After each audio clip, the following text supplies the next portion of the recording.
Hello, আসসালামু আলাইকুম রহমতুল্লাহ। আমি সবসময় করের পরিবর্তে অন্য কিছু খাওয়াই গরুকে। কারণ হচ্ছে আমাদের এদিকে করের দাম প্রায় 30 টাকা কেজি, 1200 টাকা মন দরে বিক্রি হয়। যার কারণে হচ্ছে আমি কর খাওয়াইতে রাজি না। আর করের মধ্যে এমনিও আপনারা জানেন প্রোটিন প্রোটিন কম থাকে। আর হচ্ছে দেখেন, আজকে আমি যেটা নিয়ে কথা বলতে চাইছিলাম, আজকে হচ্ছে আমি এখানে 18% জায়গা আছে, এই 18% জায়গা দান করছিল, তো দান ভালো হয় নাই। কারণ পানি থাকার কারণে ক্ষেতগুলো হচ্ছে বেশি একটা ভালো হয় নাই। মাঞ্জুরা খায় ফেলাইছে, যার কারণে যে ক্ষেতের মালিক হচ্ছে আমার চাচাতো ভাই, ও আমার কাছে 1500 টাকা বিক্রি করে দিছে। যার জন্য আমি রেখে নিয়েছি। আমি সবসময় ট্রাই করি হচ্ছে আপনার খড়ের পরিবর্তে খাওয়াইতে যে কোনো কিছু। যেমন ভুট্টার সময় করে কি, ভুট্টার গাছ কিনা মেশিন দিয়া, চপার মেশিন দিয়া কাইটে কাইটা কুচি কুচি করে খাওয়াই। তো এই প্রতিবারের মতো আমি খড়ের পরিবর্তে হচ্ছে আজকে ধান গাছ, ধানের যে এগুলা কাইটে নিয়ে খাওয়াইতেছি। এগুলোতে কিন্তু মাত্র ধান আসছে, তবে এগুলো ভালো ধান হবে না, কারণ দেখেন মোটামুটি নষ্ট হয়ে গেছে। তো আপনারা সবসময় ট্রাই করবেন করের পরিবর্তে কিছু খাওয়াইতে। আর আপনারা জানাবেন কর আপনাদের এদিকে কত টাকা কেজি বা কত টাকা মন করে বিক্রি করা হয়। আমাদের এদিকে কর 30 টাকা কেজি, এখন পর্যন্ত 30 টাকা কেজি চলতেছে। তো করের পরিবর্তে অন্য কিছু খাওয়াইতে হবে। আর করের পরিবর্তে খাওয়াইলে দেখেছি এই কাঁচা গাছগুলো যদি আমি খাওয়াই, কাঁচা ধান গাছগুলো, তাহলে কিন্তু আপনার দুধও বাড়বে সাথে। আর এখানে যে দেখতেছেন 18% জায়গা, আমি প্রায় হচ্ছে 10 থেকে 12 দিন খাওয়াইতে পারবো আমার 5টা গরুরে।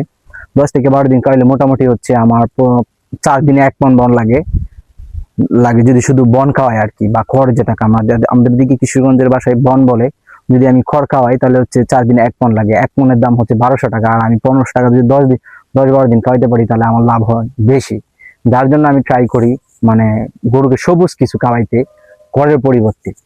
তো আপনারা কারা কারা খড়ের পরিবর্তে গরুকে ঘাস খাওয়ান? যেহেতু এই বৃষ্টির সময় আমার যে ঘাসের জমি আছিল, ঘাসের জমি প্রায় নষ্ট হয়ে গেছে, নেপিয়ার ঘাসের জমি নষ্ট হয়ে গেছে, যার কারণে আমাকে এগুলা কিনা খাওয়াইতে হইতেছে।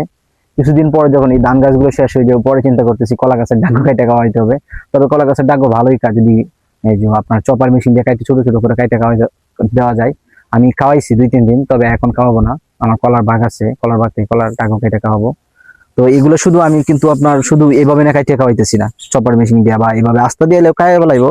তবে হচ্ছে এভাবে দিলে হচ্ছে গরু লেদা নরম হয়ে যায়, মানে গোবর নরম হয়ে যায়। তো আমি করি কি হচ্ছে প্রায় 4-5 কেজির মতো কর দিই এটার সাথে।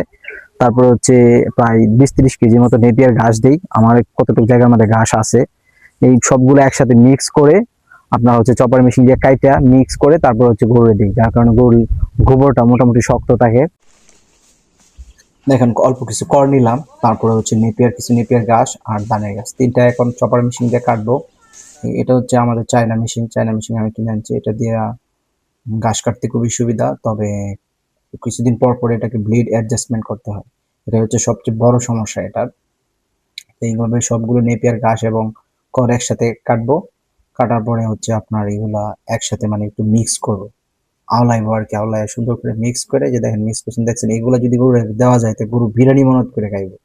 তার মানে হচ্ছে এখানে 2 ধরনের ঘাস আছে আর খড় একদম অল্প, মানে খড় দেখাই যায় না। দেখেন বেশি অংশ কিন্তু ধানের গাছ আর হচ্ছে নেপিয়ার গাছ কম, সবচেয়ে বেশি ধানের গাছ বেশি।